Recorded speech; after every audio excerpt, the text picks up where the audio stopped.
El COVID-19 fue reportado por primera vez en Wuhan, China, en diciembre de 2019.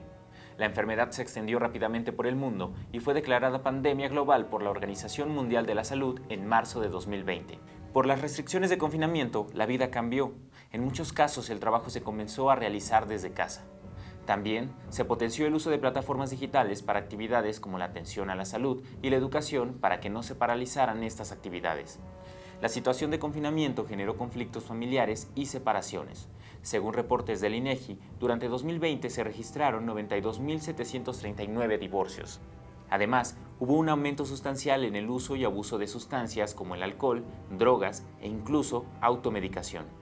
En la Ciudad de México, el consumo de alcohol por parte de los varones aumentó en 40.6% y en las mujeres el 31.7%. Las personas menores de 19 y las mayores de 55 resintieron más los efectos del encierro, ya que su consumo de alcohol aumentó en 66.7% y 50% respectivamente.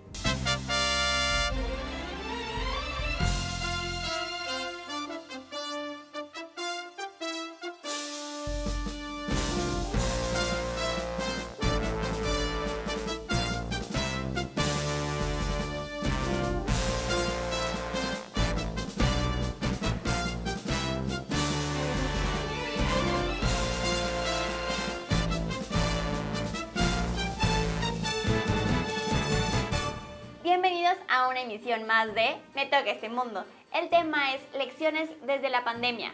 Soy Ainda Macías y me da mucho gusto estar aquí con ustedes y con mi compañero Kevin. Muchas gracias, Ainda. Me da un gusto estar aquí con todos ustedes. Esto es Me Toca Este Mundo. ¡Comenzamos!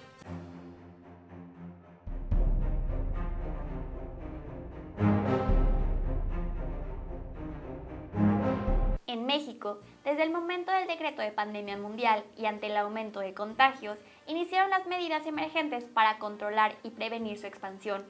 Entre las primeras acciones se declaró la suspensión de clases en todos los niveles educativos. Se exhortó a la población a mantenerse en sus casas. Se activó el plan DN3E, la suspensión de actividades económicas no esenciales, y se limitaron las congregaciones masivas. El plan DN3E cuenta con 3 fases que rigen la participación del personal de la Secretaría de Defensa Nacional, Sedena y Plan Marina, de la Marina Armada de México, y son las siguientes: fase de auxilio, fase de prevención, fase de recuperación. Estas medidas se pusieron en operación de manera gradual según el avance de la pandemia. La primera fase empezó con la detección del primer caso a finales de febrero del 2020. Después, comenzaron mensajes masivos para la prevención, como el lavado de manos, estornudar en el ángulo inferior del codo y el uso de cubrebocas si se requería salir de casa.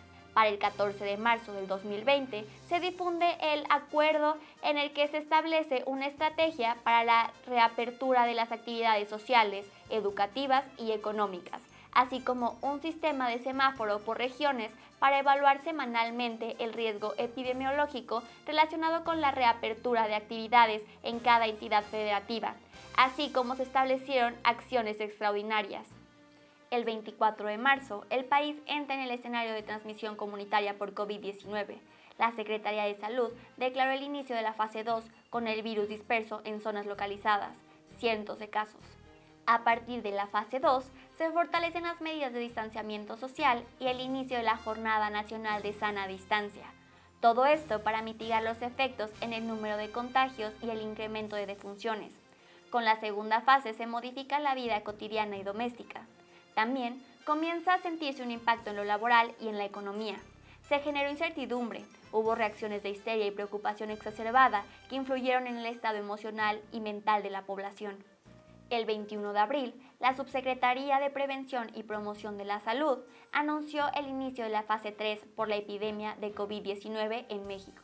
En esta etapa, los contagios son más rápidos y para el gobierno era una prioridad evitar que se llenaran los hospitales. Se extiende la Jornada Nacional de Sana Distancia. Se amplía la suspensión de actividades laborales y la restricción de realizar eventos masivos. Kevin preparó un reportaje desde la Ciudad de México, donde ya tenemos semáforo verde. ¡Vamos con él!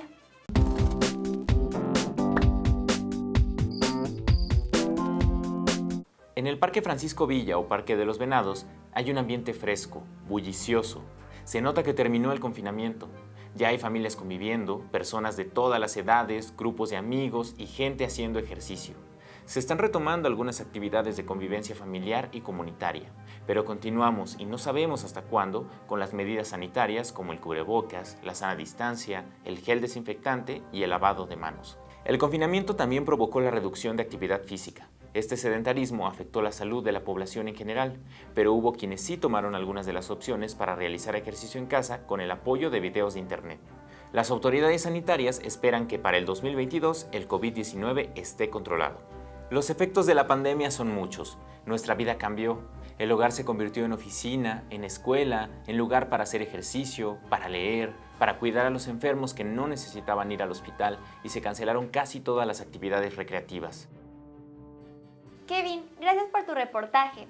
Hay un buen número de personas que están retomando algunas prácticas de convivencia, pero todavía falta mucho para regresar a nuestra vida anterior antes de la pandemia.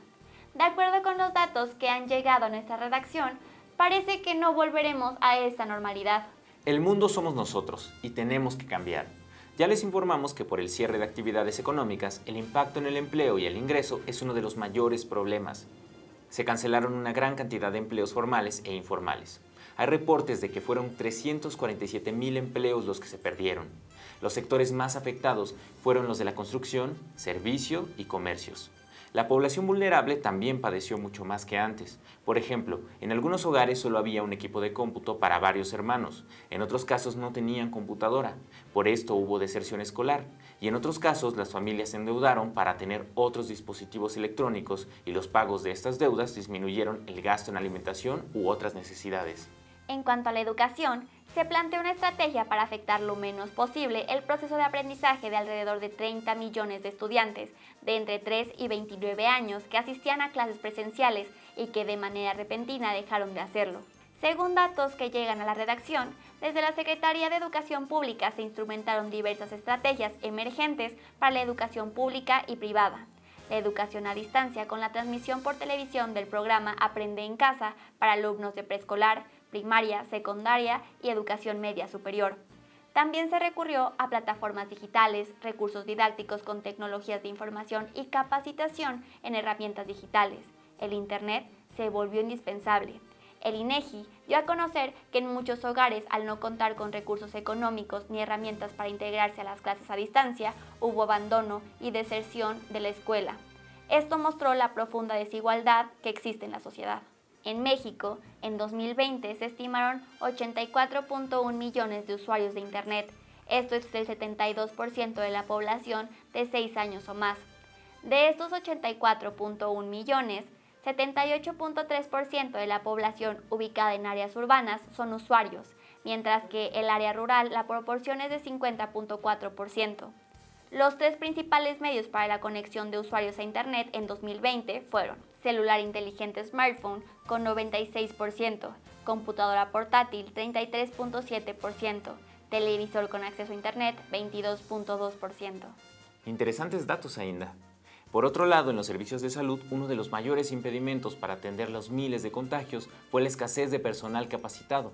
Otro problema que dejó ver la desigualdad fue el acceso y la calidad de la atención médica por estar relacionados con el nivel de ingresos de las familias. Según algunos especialistas, también hubo cambios en las consultas médicas, ya que se realizaban por videollamadas. Esto también expuso las grandes diferencias que hay en la sociedad, ya que miles de familias no pudieron contar con este servicio. Sí, Kevin. Este tipo de consultas eran sobre todo en casos de emergencia que no eran por COVID. En cuanto a la salud mental, la niñez, las mujeres, las personas mayores y las personas con discapacidad sufrieron aún más por el distanciamiento social. Esta población vulnerable tuvo que permanecer todo el tiempo encerrada, en muchos casos en un ambiente de violencia y discriminación.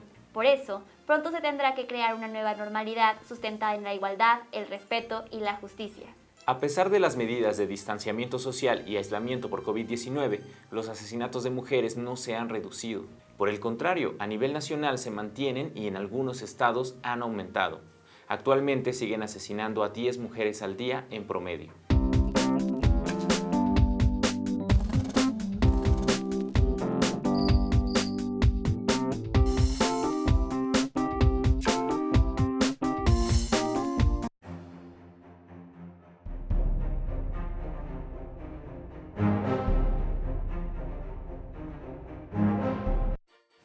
terrible, Kevin. Ojalá se tomen medidas severas y no queden estadísticas y en buenas intenciones. Veamos qué dicen los expertos sobre lo que ocurrió durante la pandemia en lo económico, laboral, escolar y social. En nuestro próximo bloque platicaremos de todo esto con Pedro Silva Alanís.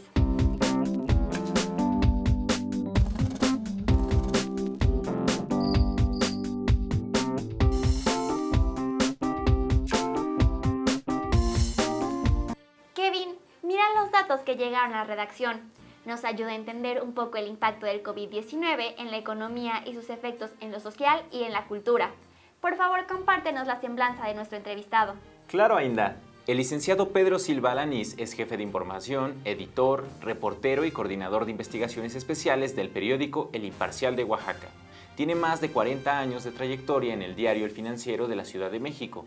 Su trabajo le ha permitido sensibilizarse y observar los cambios derivados del COVID-19. Hola Pedro, gracias por acompañarnos. Como sabes, el tema de COVID-19 impactó y sigue impactando en los modos de vida de todas y todos nosotros. En lo personal y desde el contexto del lugar donde vives, ¿cómo te afecta esta situación? Mira, creo que como a toda la humanidad, este es un hecho inédito, ¿no? Esto nos ha puesto en un panorama, en una coyuntura en donde tenemos que reflexionar de qué estamos haciendo como personas y como humanidad, ¿no? Eso a mí me parece que ha transformado a nivel personal la forma de pensar, la forma de confrontar y enfrentar la vida. Hemos dejado de hacer cosas, hemos tenido que hacer cosas de manera diferente, nuestras relaciones personales han cambiado. Este es el tercer estado más pobre de la República. Eso obliga a buscarse el pan día a día. Mucha gente tuvo la posibilidad de quedarse a laborar en casa. Acá es mínimo. El gran empleador en Oaxaca es el Estado y es de la clase media. Ellos sí tienen ya, muchos de ellos tienen 2 años prácticamente trabajando en casa. A diferencia de en el centro norte del país, se dan clases, por ejemplo, a través en línea, o se trabaja en casa, o el famoso home office, que acá no se puede hacer por la gran diferencia que hay en internet de mala calidad, incluso, o sea, aunque a veces no lo percibimos, hay hogares que no tienen electricidad y muchas veces el abastecimiento de alimentos, el ir a comprar alguna mercancía es a 3 o 4 horas. La gente tiene que salir un día a la semana para hacer plaza, hacer mercado para traer sus alimentos. En el caso del estado de Oaxaca y por parte de las dependencias responsables, ¿cómo se implementaron las acciones para atender la emergencia sanitaria? En la ciudad hay 2 Oaxacas. El Oaxaca del centro, en donde se detuvieron las actividades productivas, en la capital del estado, los trabajadores de las oficinas se fueron a trabajar a sus casas o suspendieron actividades desde el 20 de marzo más o menos, pero todo el resto de la población aguantó a lo sumo 2 meses cerrado sus negocios o cerrados sus actividades productivas o cerrados los mercados. Aquí cerraron los mercados municipalizados. Tenemos alrededor 22 municipios y todos cerraron. Y las autoridades de salud, pues a lo que se redujeron fue a colocar filtros sanitarios en la entrada de la ciudad, en donde, por ejemplo, te decían, tú ibas automovilista, te tomaban la temperatura, oiga, no tiene tos, no, póngase bien el cubrebocas, póngase gel, y a eso era lo que se limitaba. Las señales cruzadas de los organismos de salud, la desatención, el hecho de la lentitud, aquí todavía más, de la respuesta de las autoridades sanitarias para atender a las personas, para no solo atender, orientarlas. En lo cotidiano, ¿estas medidas se tomaron en cuenta y de qué forma? Por parte de las autoridades se limitaron, en el caso de la capital, a colocar 7 o 8 filtros sanitarios. La ciudad tiene alrededor de 300,000 habitantes y tiene una población flotante de 200,000 más, que llegan de los municipios conurbanos, 22 municipios que están alrededor. Se colocan nada más filtros sanitarios de 9 a 10 de la mañana, de 9 a 11, en donde se toma temperatura a la gente, a los pasajeros se les dice lávate las manos, ponte gel, ponte alcohol. En municipios de la Sierra Norte, a 80, 90, 100 kilómetros de acá, rumbo a Veracruz, muchos municipios se la tomaron en serio. y todavía aquí se rigen por usos y costumbres. Todas toman la decisión a consulta comunitaria. Y muchos de estos municipios decidieron cerrar. Esa cuenta que se lleva en el gobierno del estado o en el gobierno federal no es precisa porque no está contando a la gente que se quedó a morir en su hogar o que se enterró en su población sin saber siquiera si tenía o no COVID, por un lado. Y por otro lado, las secuelas que está dejando esto, ¿no? Gente que está enferma y que ni siquiera ha bajado o ha venido a la ciudad de Oaxaca a decir, es que usted tuvo COVID, por eso se le está cayendo el cabello, lo menos. ¿En qué nivel de prioridad se dio o se ha dado atención a los pueblos originarios de Oaxaca ante la situación del COVID-19? No, han sido unos pueblos muy abandonados. La atención prioritaria en Oaxaca ha sido para las zonas urbanas, no para las zonas rurales, no para los municipios indígenas. No son prioritarios que muchas pequeñas clínicas de interior no tienen médico. Hay desatención a las comunidades indígenas muy grave.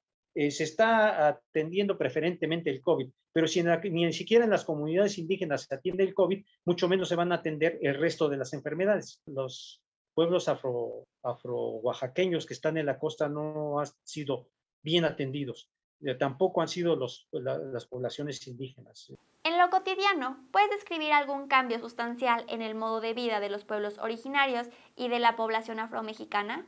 Yo creo que no ha habido mucho cambio, al menos en lo que se refiere al COVID. ¿Cuál ha sido el verdadero cambio? El uso de la mascarilla, nada más, sana distancia. ¿Qué responsabilidad tuviste en la atención a la emergencia sanitaria en el estado? Y en caso de haber sido negativa, ¿cómo percibiste la coordinación de la emergencia sanitaria en el estado? Como representante de medio de comunicación que soy, evitar divulgar chismes, divulgar cosas que no sean ciertas, medicamentos artificiosos, no. Sí, tratar de ser muy oportunos, muy puntuales, en donde había brotes, que la gente se vacune, que la gente se vacunara. Eso, en este momento yo creo que es importante señalarle como medio, al menos, ¿no? Al menos hacer eso. Desde tu labor ante el COVID-19, nos gustaría saber cómo influyeron los medios de comunicación desde lo local. Los medios de comunicación no enviamos un mensaje certero, preciso, científico, o no nos supimos dar ni difundir para que la gente nos creyera. Claro, no es nuestra labor convencerla, pero sí aportar. Y en eso contribuyeron mucho las autoridades por las señales cruzadas que estuvieron enviando. A nivel nacional, ¿cómo se tomó la información que se generó desde los medios de comunicación masiva? En lo que a nosotros respecta, con mucho cuidado, solamente con fuentes certeras, precisas, retomamos de medios prestigiosos, ¿no? que son validados, y se estuvo retomando, a pesar de todo, de fuentes oficiales. Ahí sí no hay mayor cosa, difundiendo lo que se iba diciendo en cuanto a recomendaciones de sana distancia, todo esto se sigue haciendo, las cosas como eran, ¿no? Hay una crisis, está en tal lugar y se está sucediendo esto, y está en riesgo la vida, ahí sí, no hay más. ¿Cómo podemos ayudar? Orientando a la gente con una versión científica de un hecho, ¿no? Que es, la vacunación va a ayudar, sí, a partir de difundir ese tipo de notas, nada más. Retomando notas que estén comprobadas, pues. Para los jóvenes, y según tu opinión, ¿qué o cómo sería el siguiente paso hacia la nueva normalidad? Lo primero es un compromiso personal, un compromiso individual. Evitar las fiestas, las aglomeraciones, porque yo no sé si allá voy a contagiar o voy a contagiar a los demás. Alimentación, ejercicio, no las largas jornadas de trabajo que tenemos los periodistas, tú lo sabes. Tenemos una gran responsabilidad. Tenemos que replantearnos nuestro estilo de vida. ¿Te gustaría añadir algo más? Están encontrando un mundo que nosotros no lo vivimos. No sé si por fortuna o desfortuna, no lo sé. Lo que sí sé es que es diferente y que por ello tenemos una gran responsabilidad como personas, ¿sí? Para cuidarnos y cuidarlos a los demás. Pedro, muchas gracias por esta entrevista y acompañarnos el día de hoy. Hasta la próxima. Muchas gracias, muchas gracias y adiós. Saludos.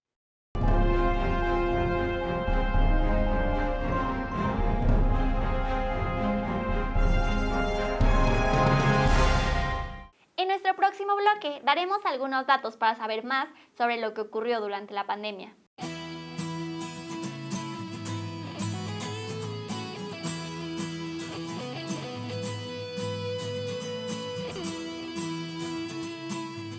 Acorde a las posibilidades económicas y ante el COVID-19, hubo cambios en la alimentación, formas de tomarlos y adquirirlos. Comer en casa en muchos casos permitió una alimentación más saludable y de calidad. Esta situación generó intercambios o trueque, acceso a insumos alimentarios desde los productores inmediatos o compra al mayoreo por parte de familias o pequeñas comunidades.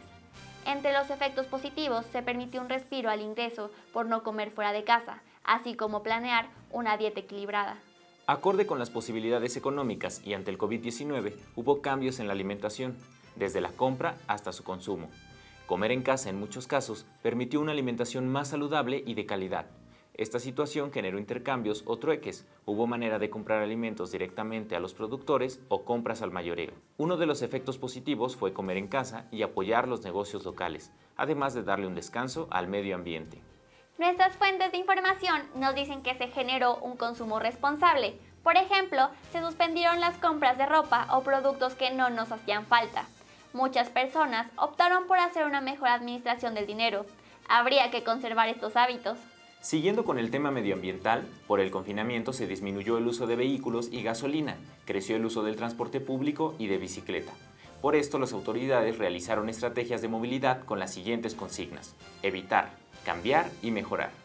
Ante la emergencia sanitaria, las instituciones trabajaron en equipo para fortalecer la atención de las necesidades. En cuanto a movilidad, se fomentó también el uso de bicicleta, se impulsó a la gente a caminar y se reforzaron los mecanismos de comunicación entre ciudades.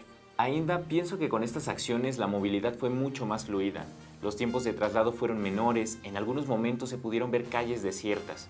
Se pidió a las personas que debían salir de sus hogares a utilizar medios de transporte no contaminantes y para recorridos en distancias largas el transporte público fue muy eficiente. Como humanidad tenemos que valorar si nos quedamos con los cambios positivos y si estas lecciones aprendidas impulsan la transformación de nuestro estilo de vida hacia un desarrollo sostenible.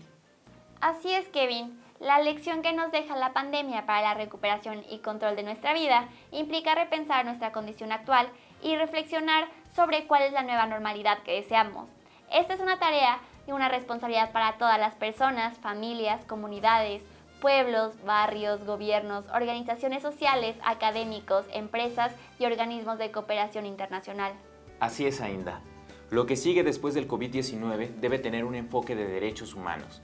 Todas y todos tenemos algo que aportar y estar atentos para que los gobiernos cumplan sus obligaciones de entornos sociales donde la igualdad y la justicia sean la normalidad. Bien dicho, Kevin. Con estas palabras nos despedimos de nuestro noticiario Me Toca Este Mundo. Haz este programa con nosotros. Participa con Jóvenes en TV, un espacio de reflexión y construcción del conocimiento. ¡Hasta la próxima! Visítanos en jovenesencasa.ser.gov.mx. Únete a la comunidad de Jóvenes en Casa en Facebook. Vuelve a ver los programas de Jóvenes en TV en nuestro canal de YouTube.